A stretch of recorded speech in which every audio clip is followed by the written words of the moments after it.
Tax system. మన ఇండియాలో వచ్చేసరికి డైరెక్ట్ ట్యాక్స్ సిస్టమ్ ప్రతి చోట ఉంది. ఎక్కడ లేదు ట్యాక్స్ సిస్టమ్? యూఎస్లో లేదా? యూఎస్లో ఇంకెక్కువ ఉంటుంది. కానీ మన దగ్గర ఉండే ట్యాక్స్ సిస్టమ్ తోటి వాట్ వీఆర్ గెటింగ్ బ్యాక్? మనం కట్టే ట్యాక్సెస్కి మనకి ఏం రిటర్న్ వస్తుంది? ఫ్రీ ఎడ్యుకేషన్ ఇస్తున్నారా? Free health care facilities provide చేస్తున్నారా?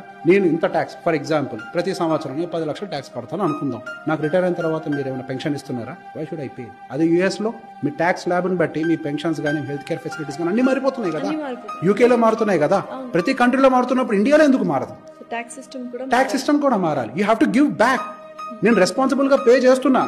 నేను వచ్చి డబ్బులు ఎందుకు నీకు గవర్నమెంట్కి కడుతున్నాను? నా దేశం అభివృద్ధి చెందాలని. ఆ డబ్బులు నువ్వు తీసుకొని వెళ్ళి ఫ్రీగా పంచాలని కాదు. ఆ డబ్బులు నువ్వు సరిగా ఉపయోగించి నలుగురు చదువు చెప్తావని, ఆ డబ్బులను ఉపయోగించి నలుగురికి వైద్యం చేస్తావని చెప్పి, ఆ డబ్బులతోటే నువ్వు మంచి ఇన్ఫ్రాస్ట్రక్చర్ డెవలప్ చేసి మంచి రోడ్లు వేయించి అట్లీస్ట్ నేను ఇంటికి సేఫ్గా రీచ్ అయ్యేలాగా చూసుకుంటావని. కానీ నువ్వేం చేస్తున్నావు? ఆ డబ్బులు తీసుకెళ్ళి ఏం చేస్తున్నావు? ఫ్రీగా పంచుతున్నావు. నీ డబ్బులా? నీ జేబులోయా? నీ ఆస్తులు అమ్మేవా? నువ్వెవరికి పంచడానికి? అసలు నా డబ్బది. Welfare schemes are not wrong. Welfare schemes ఉండాలి. కానీ వెల్ఫేర్ ఏది? ఈ 75 సంవత్సరాల స్వతంత్ర భారతదేశంలో అప్పటి నుంచి ఇప్పటిదాకా వెల్ఫేర్ స్కీమ్స్ ఉన్నాయి. సో వెల్ఫేర్ స్కీమ్ యొక్క పని ఏంటండి? అట్టడుగున్న వాడిని పైకి లిఫ్ట్ చేయాలి. ఎంతమంది జీవితాలు బాగుపడ్డాయి? ఎంతమంది అప్గ్రేడ్ అయ్యారు? ఇంకా ఇండియా లోవర్ ఇన్కమ్ గ్రూప్ లోనే ఉంది కదా. మరి 70 సంవత్సరాలు ఈ కష్టంలో ఎంతమంది జీవితాలు బాగుపడ్డాయి? ఫ్రీ బీస్ వల్ల జీవితాలు బాగుపడతాయని ఎవరు చెప్పారు? వెల్ఫేర్ స్కీమ్ అంటే ఎలా ఉండాలి? ఉచిత విద్యకి ఉండాలి, ఉచిత వైద్యానికి ఉండాలి. ఈ రెండింటికి వెల్ఫేర్ స్కీమ్ కోసం ఎంత కేటాయిస్తున్నారు?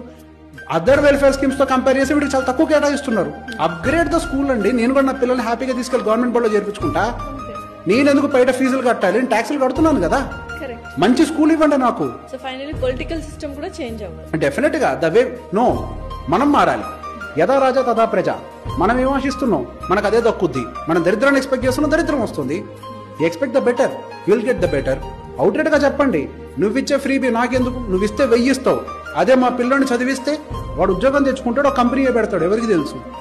ఇప్పుడు దాకా మన దగ్గర వరల్డ్ లో ఉండే బిలియనియర్స్ అంతా స్క్రాచ్ నుంచి వచ్చిన వాళ్ళే, అట్టడుగు నుంచి వచ్చిన వాళ్ళే. ఎందుకు? వాళ్ళకి చదువు ఉంది. అది నువ్వు నిన్నెవడు అడిగాడు 2000 అని నువ్వు ప్రశ్నించు.